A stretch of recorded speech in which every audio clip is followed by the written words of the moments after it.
In our last video, we helped Grand Zealot Richter track down and deal with a heretic. That, along with all of the other tasks we've done, has made High Confessor Tectus confident that we are truly one of the faithful, and so we can head to the vessel and finally tell him the big news. High Confessor. Adam's favored child graces my presence. Is there something I can do for you? Would you mind answering a couple questions for me? How could I refuse one so devoted to our family? What do you wish to know?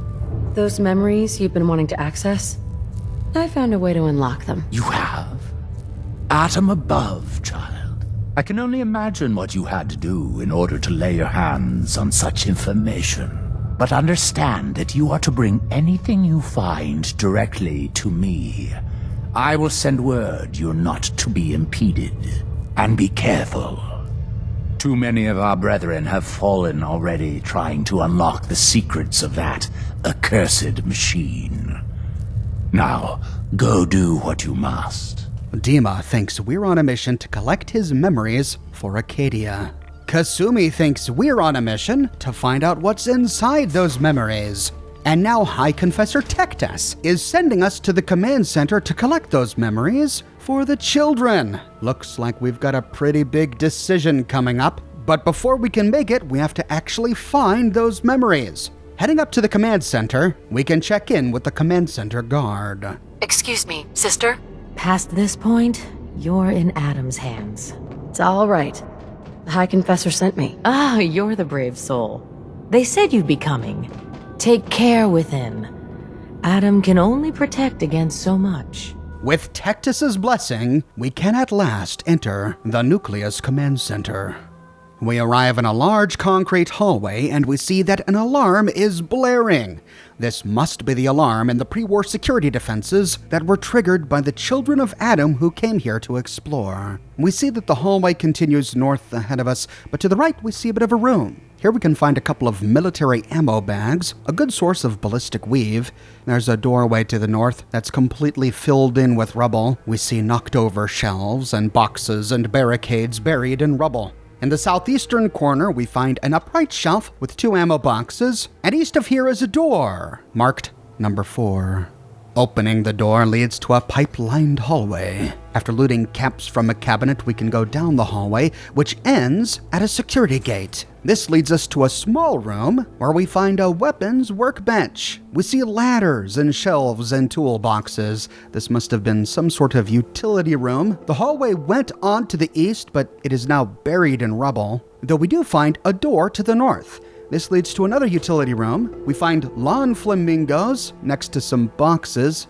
Not sure what the military needed with them. We find a lantern, still inexplicably lit after all this time. And heading west, we find a dead end. Cinder blocks piled high. Looks like someone was in the process of building a wall. This western wall is falling to pieces. We see rebar deep in there. Looks like a pretty big cavity, but the cement has crumbled away.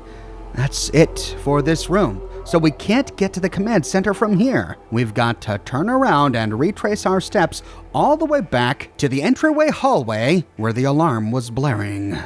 Passing north through the doorway, we see a corpse on the ground. It's a child of Adam. And near to him is another child of Adam lying dead on the ground. And sure enough, they tripped the pre-war security. We see a series of laser tripwires, much like the ones we've seen at Jamaica Plain, lining the walls, barring our entry. Off in the distance, we see 2 ceiling-mounted laser turrets. Well, that looks like fun. Oh, does it, Nick? Are you gonna have a go? Yeah, he is. Nick, hey now! Oh. Well, looks like these laser tripwires don't detect, synthetic material. There are a couple of ways we can move forward. We can try to get by the old-fashioned way by just ducking underneath these laser tripwires. We'll call this the Soul Survivor Samba. Wait for it, and quick step. And one more. Whew. Oh, look at that.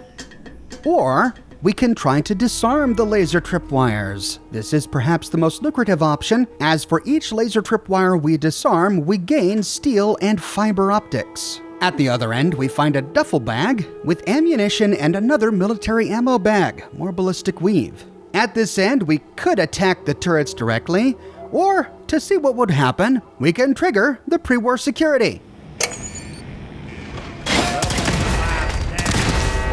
What's that?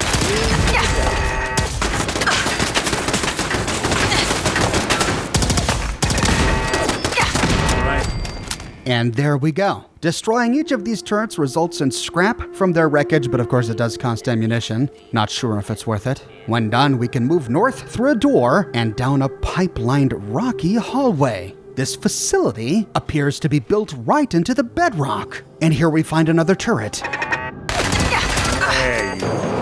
And we hear a robot rounding the corner.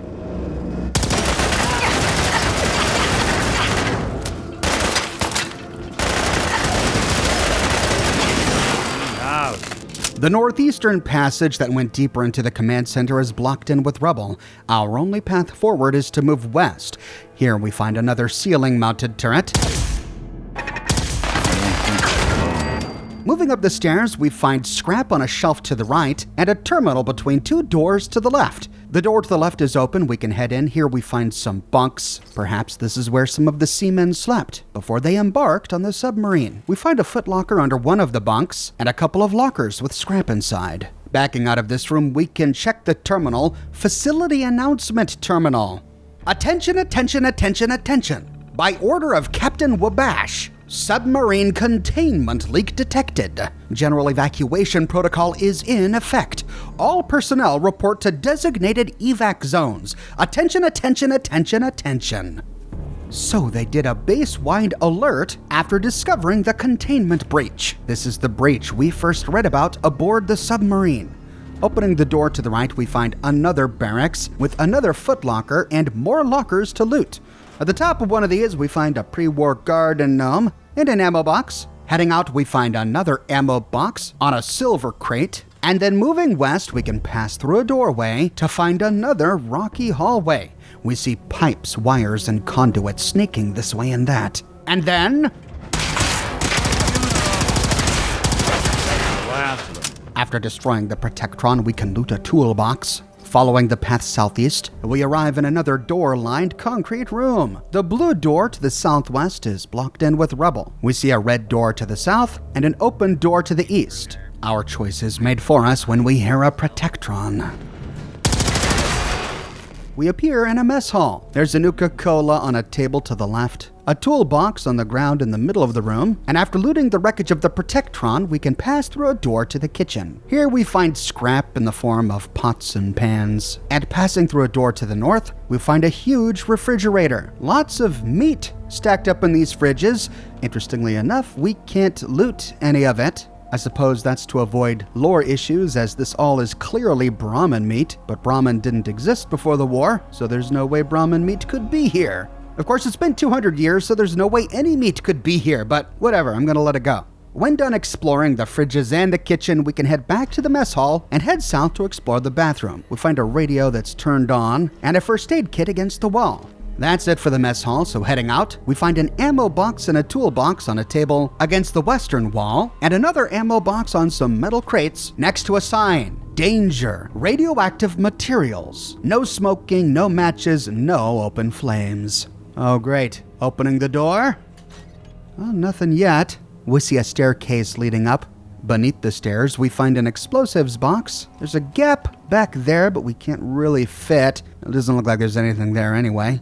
So we can continue up to arrive at another hallway. It twists and turns until ending at a ruined forklift. Here we can loot a duffel bag. We see that the forklift was pushing around toxic waste. Looks like they were right in the middle of the containment breach cleanup when the bombs dropped. Our path continues to the west as we loot a toolbox and turn the corner. Commencing lawful use of... Yeah! Tackle wallet. breaking sweat. Oh, those doggone assaultrons. Continuing around, we can get rid of a turret. Out there. Stepping forward, we find another one to the right.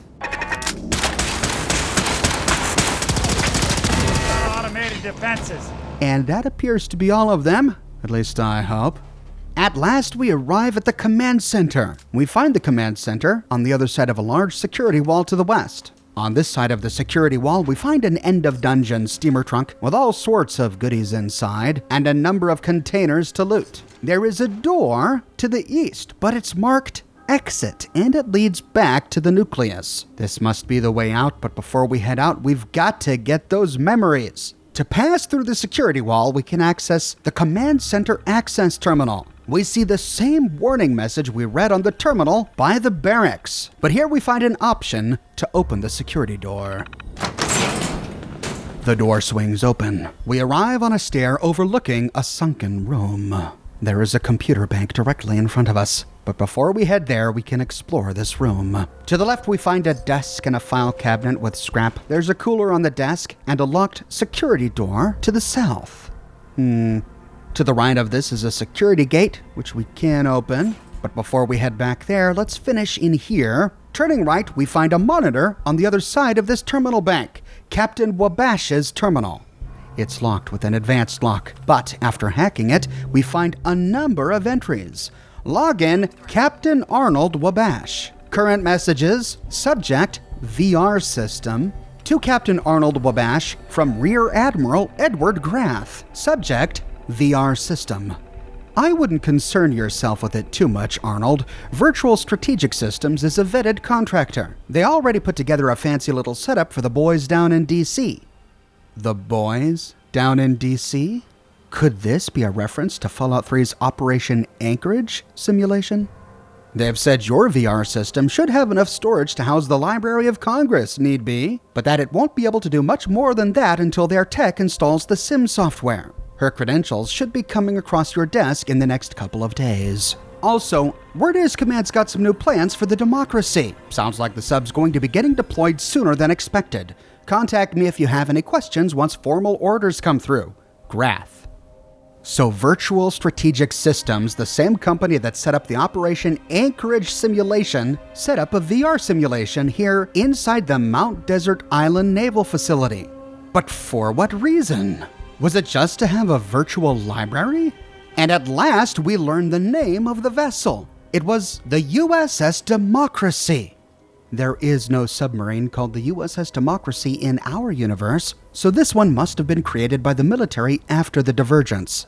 In the next one, subject, reservations noted. To Captain Arnold Wabash, from Rear Admiral Edward Grath, subject, reservations noted. Your reservations regarding your orders are noted, Captain. But I guarantee you the Reds will do as bad or worse if we give them the chance. Completing repairs to the Democracy is now of the utmost priority. If that means you have to work your folks around the clock, so be it. But if the Democracy isn't on its way to the South China Sea within the prescribed window, you'll be the one doing the explaining to Command. Grath. Holy cow! So before the bombs dropped, the USS Democracy was part of a secret mission directly into Chinese territory. After liberating Anchorage, the United States wasn't just going to stay on the defense, they were moving into Chinese waters. And with the USS Democracy's nuclear payload, it wasn't a simple reconnaissance mission. In the next one, subject, containment leak. To Captain Arnold Wabash, from Rear Admiral Edward Grath. Subject, containment leak. A containment leak on the Democracy? Convenient, Arnold. Well, you got what you wanted. Your crew's been recalled, and a hazmat team's been dispatched to clean the facility. It's going to be weeks until anyone can get inside safely, let alone deploy the sub. For your sake, Arnold, I seriously hope this leak was an accident, because if it wasn't, I'm going to file the court-martial paperwork myself. Grath. Ooh. So the containment leak started aboard the Democracy.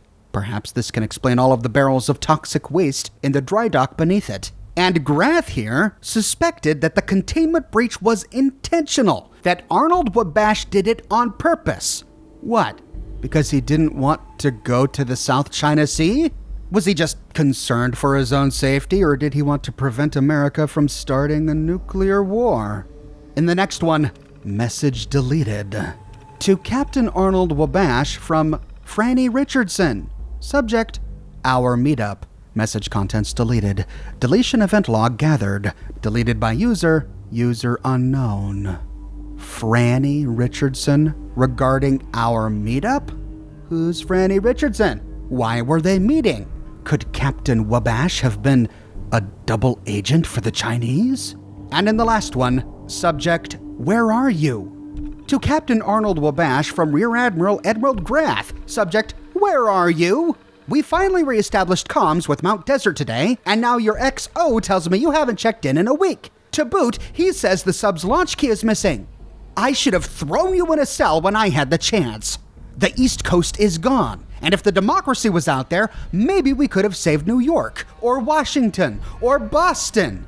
This is on you, Arnold. Their deaths are on you, and if by some sick twist of fate you survived this mess, I'll personally make sure it's temporary.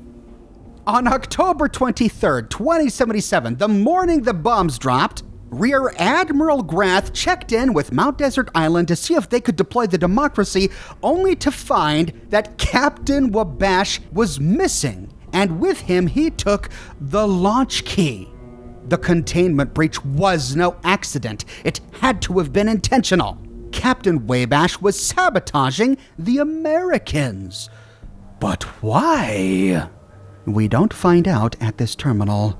Perhaps it has something to do with Franny. We'll have to keep our eyes peeled for more information. Backing out of this terminal, we can round a corner to access the next terminal. We can unlock it with Faraday's program. But if we try, auxiliary power off. Computer simulation interface offline. Looks like we've got to restore power. We see a red cord leading to the other side of the security wall.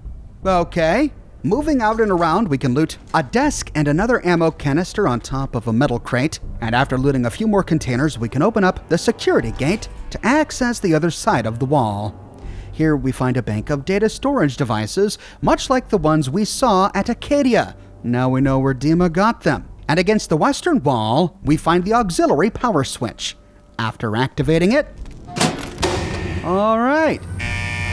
Oh, wait a minute. We have a situation.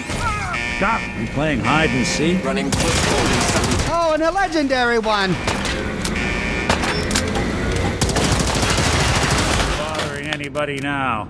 Sucking down a lot of rats sticking around here. I always forget about that final explosion. Gah.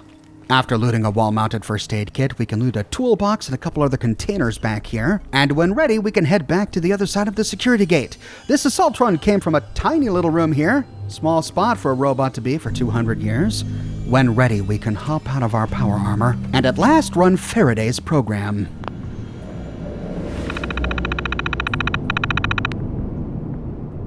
Icebreaker program loaded. Long-term memory storage. We find 5 entries, but 4 of them are locked. We have to start with memory 0V9AX0. Icebreaker override. We arrive in the simulation. Soon, DiMA's voice appears to explain. If you're listening to this, then you made it inside my memory banks. Take a moment. I know it's a lot at once.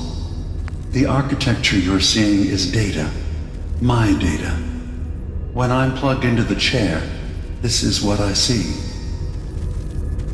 You're using an earlier version of that technology, a brainwave scanner instead of a direct neural wire. Look around. Do you see that yellow column in the distance? That's long-term memory storage. That's your goal. But you can't just retrieve that data yourself. One of the programs loaded in that holotape is called the indexer. They're represented by the friendly green sprites milling around. Do you see them? The indexers have one purpose: to get the data in the yellow column and bring it back to the memory access point. You need to help them get there and back safely. Once they've recovered all the data in the memory, the program will translate it into something you can understand. If you ever need to leave the simulation, then don't worry. Nothing gets reset. You can keep going from wherever you left off. First things first. The blue blocks you're standing on are called code blocks. Some of them can be repurposed. See if you can grab one of the lighter colored blocks. Use them to fill in any gaps along the path for your indexers to cross. From here, DiMA gives us a tutorial on how to solve the puzzle. There were 5 memories on the computer. To access each memory, we have to solve a puzzle. Therefore, there are 5 puzzles we have to solve, and they get increasingly more difficult as we go through them. This part of Far Harbor is one of the more controversial parts of the DLC. Some enjoyed these little mind teasers, many found them to be distracting from the overall plot and pretty frustrating.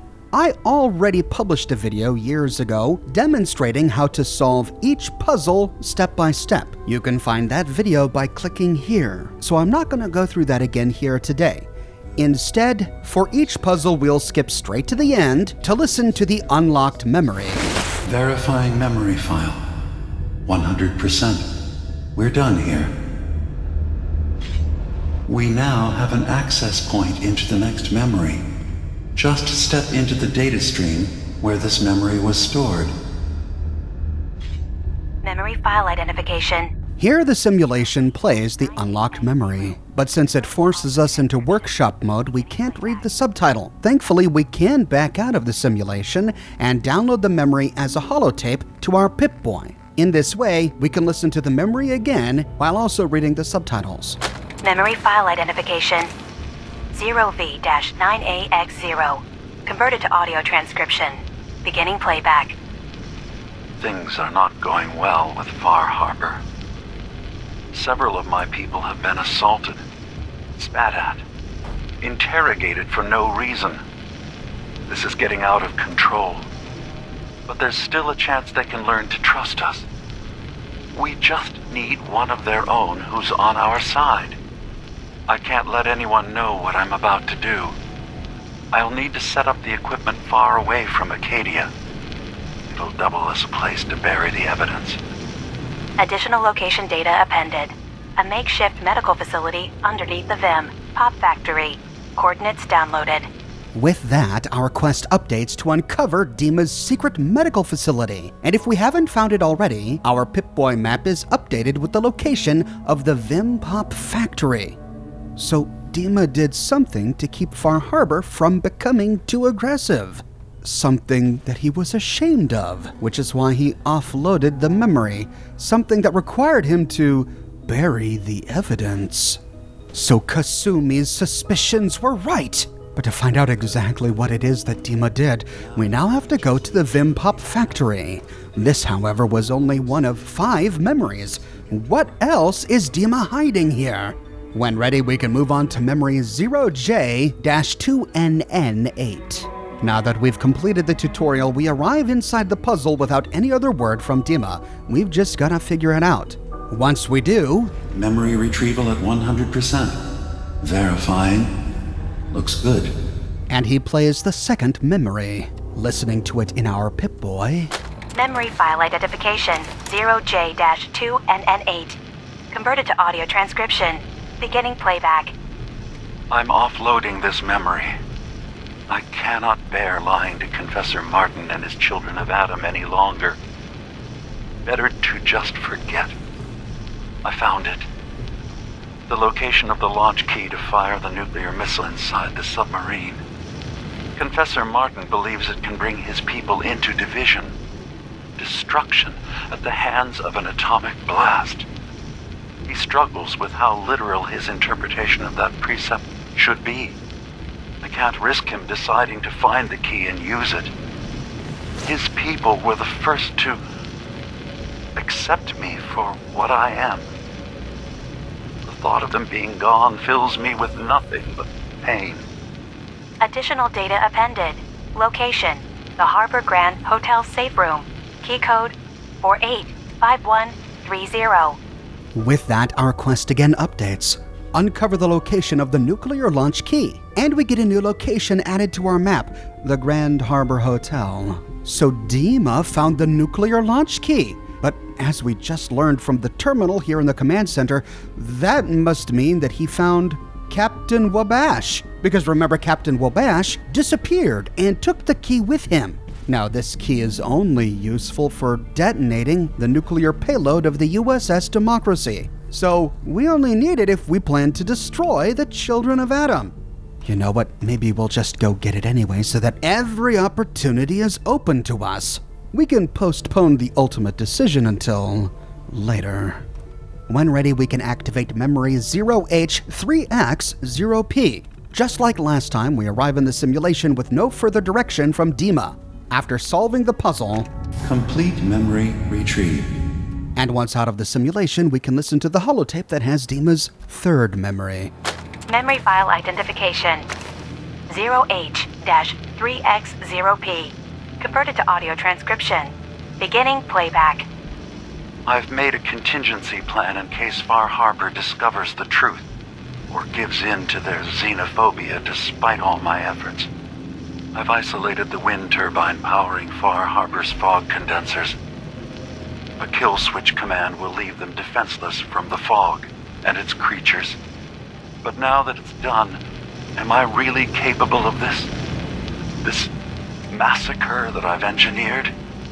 I'm going to remove the command code from my memories. I'll bury a hard copy if I need to use it. But I can't keep it close to me. It makes me sick.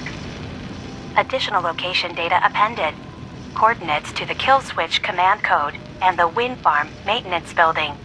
With that, our quest log again updates. Recover the wind farm kill switch code, and its location is marked on our map.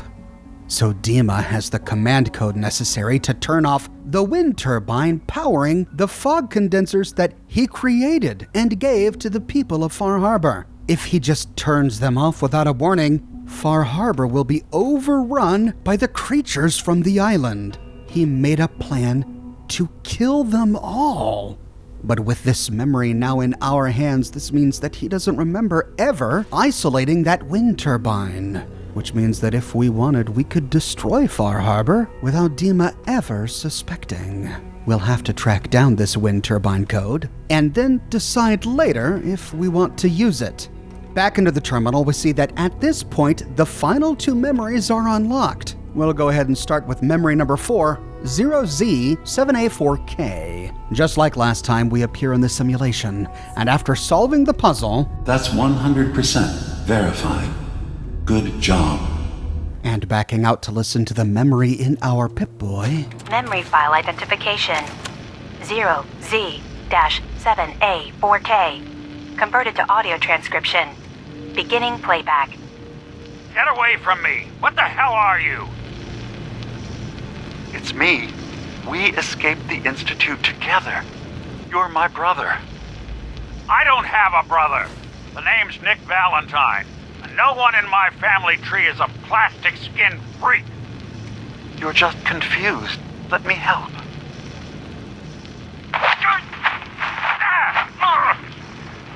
Stay away from me! I don't want to hurt you!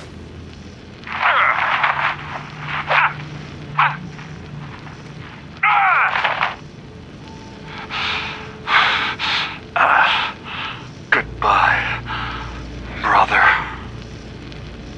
End playback. So it's true. DiMA really did help Nick Valentine escape the Institute.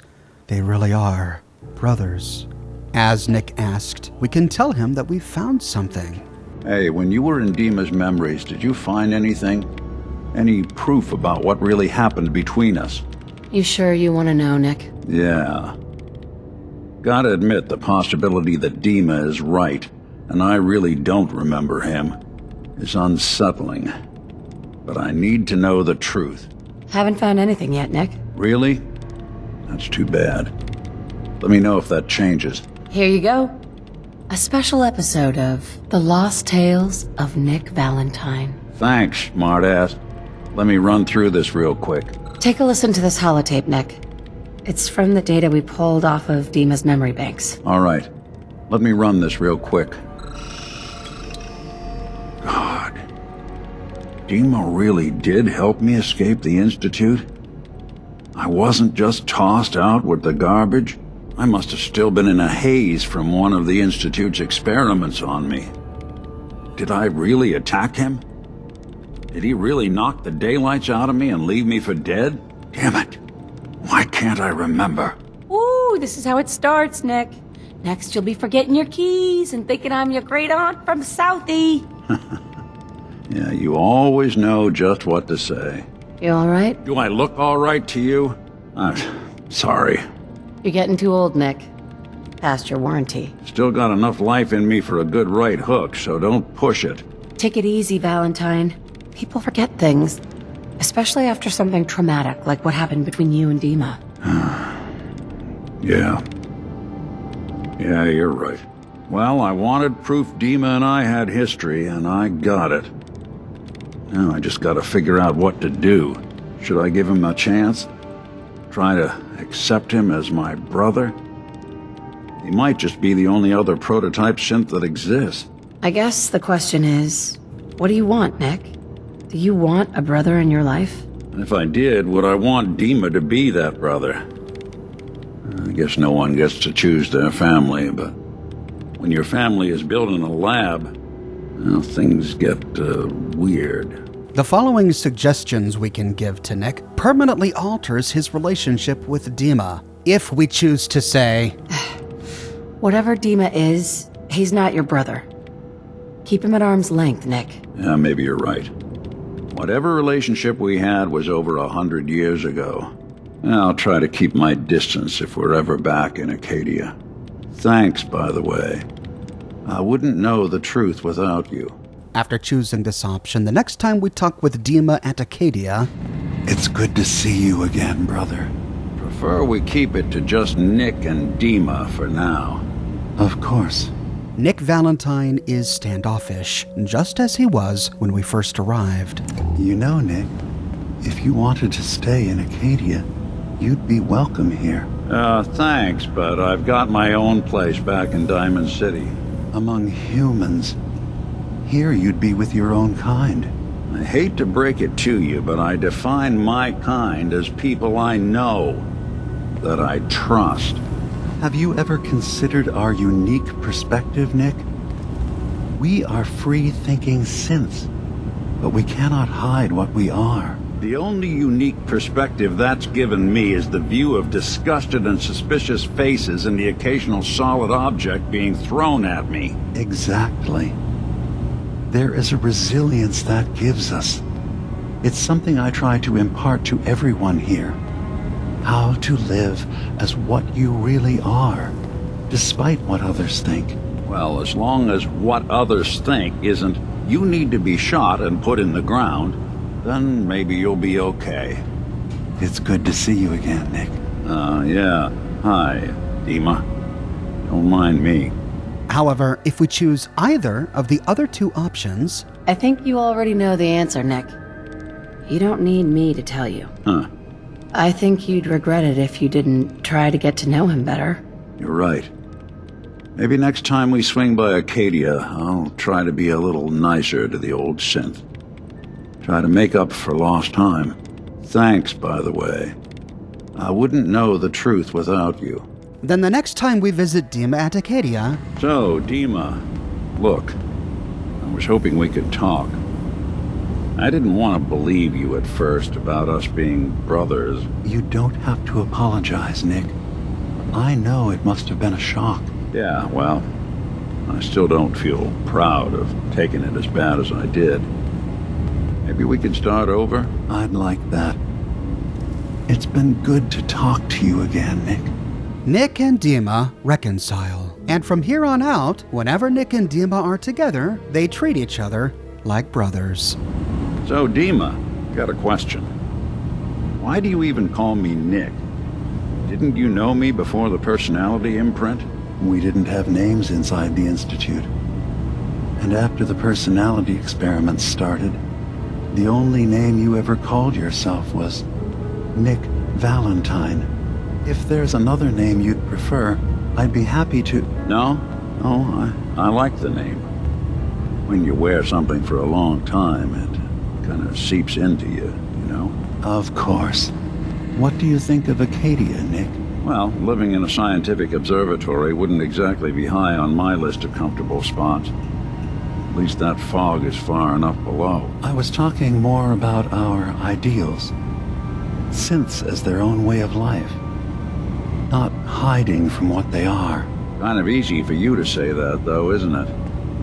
You and I, we can't pretend to be anything else. That just means we're in the perfect position to help our kind. We can be the example in the face of adversity. I'm not looking to be anyone's example. You help who needs help. It doesn't have to be more than that. Hello, Nick. How have you been? I haven't woken up discovering any new missing parts in a while, so I call that a win. I stopped counting the number of repairs I had decades ago. I have bad actuators, frayed wires. Rusty joints, patched power couplings, and don't even get my secretary started whenever I tell her I literally have a screw loose. You know, it's actually pretty nice being able to complain about this with someone who understands. It's good to see you again, brother. Good to see you too, DiMA. When ready, we can solve the final puzzle, Memory 0Y0K7D. The final puzzle is the most challenging one, and it's really difficult. There are a number of ways to solve it legitimately, all of which take an enormous amount of time. But what I didn't cover in my video where I solved all of the puzzles is there is a way to kinda cheat, making this one much easier. You see, for some reason the game considers any beam of light to be the same. That includes the decoder beam that we need to use to tear down these red walls, but also laser beams, which are likewise made of light. We can use this to our advantage. If we stack up some blocks right here by the red wall that are around the same height as the decoder block in the middle of the red wall, and then put turrets on top of them, the turrets will begin to attack the defense program. They attack with lasers. If one of the flying little defense eyebot thingies flies just behind the decoder block, and if one of our turrets fires a laser beam at it through the decoder block, it destroys the red wall. Then all we have to do is make a bridge to get to the decoder stream. It's this puzzle that has caused many Fallout players to rage quit, so hopefully that tip will come in handy for someone. But however we solve this puzzle, legitimately or by fudging the game a bit, DiMA congratulates us. Complete memory retrieved. You can exit the simulation at any time. And it plays the final memory, exiting the simulation and playing the holotape in our Pip-Boy. Memory file identification 0Y-8K7D. Converted to audio transcription. Beginning playback. I've discovered a curious record inside the pre-war data files of this submarine base. The Marines here were equipped with an advanced model of combat armor. There are several suits already in the base, in various states of deterioration. But there were more shipments of the armor on its way to the base the day the bombs fell. They could be in prime condition if the sealants have held. I have no use for them, but you never know. Maybe they'll be worth digging up one day. Additional data appended. Armor shipments tracking information. Coordinates downloaded. We begin a miscellaneous quest. Find the Marine combat armor shipments. And we get the location of these shipments marked on our map. There were 3 shipments, all that went down in different places in the waters around the island. At last we can complete our assault set of Marine combat armor. Well, we gotta go track down those shipments first. We've got a lot to do, but first, we need to leave the command center. Heading back outside to the Nucleus, we arrive in a small cement room near to a door that has been chained up. Removing the chain places us on catwalks overlooking the dry dock. we see the submarine in the entrance below us, and the door to the command center to the left, still being guarded by that child. Exploring these catwalks, the end of this first one is blocked up and boarded up, so going back to the middle, we can cross a boardwalk to the next catwalk. Heading to the west, we find a room. Here we just find a couple of containers to loot, but a hole in the wall to the south opens up into the room that was blocked up at the end of the other catwalk. However, we don't find anything of interest here, barely any scrap either. So heading back to the other catwalk, we can explore the eastern end, which is also blocked in with rubble. So moving back to the middle, we can cross the boardwalk to the next catwalk. The western end of this one also ends in a room. Here, all we find are lockers, with a small amount of scrap on the ground. The eastern end of this one is also blocked up. So back to the middle and crossing the boardwalk, we can move to the final catwalk. This time, the western end is blocked in with boxes, but the eastern end is open. Our reward is just one toolbox with a bit of glue and tape and one duffel bag. Nothing much of note. Now we're kind of stuck up here. There's no staircase getting down. Now we are in power armor, we could always jump down, which is what I ended up doing. It's not that far of a drop, but looking up we see that we could have jumped onto the rooftops of one of these floating shacks, in case we weren't wearing power armor. Now, where to begin? Do we go to Vimpop to uncover DiMA's secret? Do we go to the hotel to see if we can find Captain Wabash? Do we track down the wind farm kill code? Or do we hunt for these sunken shipments of marine combat armor? Find out in my next episode. I publish many Fallout videos each and every week on my channel, so if you don't want to miss that episode, be sure to subscribe and to click that bell notification button. If you have, but you still feel like you're missing out on YouTube notifications, consider following me on Twitter at Oxhorn. I update Twitter with every new piece of content that I publish. I've got a brand new shirt in the shop. Glory to Atom! If you believe, like High Confessor Tectus, that the people of Far Harbor's heresy is unforgivable, then you can find this design on shirts in a variety of men's, women's, and children's sizes, and in a wide array of colors. It also comes on other products as well, like smartphone cases, pillows, posters, mugs, stickers, prints, etc. So if interested, you can find a link to my shop in the description below, or you can click here. If you like what I do and you want to support me in a more personal way, consider becoming a patron on Patreon or a member here on YouTube. YouTube members and Patreon patrons are becoming increasingly more important as YouTube continues to make platform changes that make the future of YouTube monetization uncertain. So to all of my YouTube members and Patreon patrons, thank you so very much. You make these videos possible. But more than anything, I'm just so glad you're here watching this video with me today. Thank you so much for watching, and I'll see you soon with the next episode in the full story of Far Harbor.